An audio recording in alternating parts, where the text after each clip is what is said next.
நம்ம குடும்பமே ஒரு ஒற்றுமையான குடும்பம். எப்படிப்பட்ட குடும்பம்? குத்துக்கு விட்டாலே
முருகப்பெருமான விநாயகரை தூக்குறாரு. ஆமா, அதே மாதிரி முருகப்பெருமான் விநாயகரை தூக்கணும்.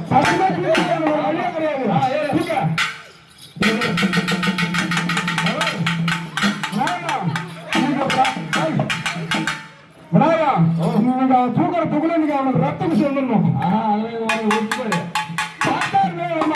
ஆமா, அப்பா தம்பி இந்த பழத்தை நீயே வைத்துக்கிறேன்னு சொன்னா பார்த்தா முருகப்பெருமான். ஆமா, அவன் பணிமறையா பண்ணான். அவர் எப்படி வந்தாரு? அப்பா நீ பழனிமலை முருகையா, பழனிமலை முருகையா பார சுப்பிரமணியா, சரவண பெரியவரே அன்புடன் நான் உதித்த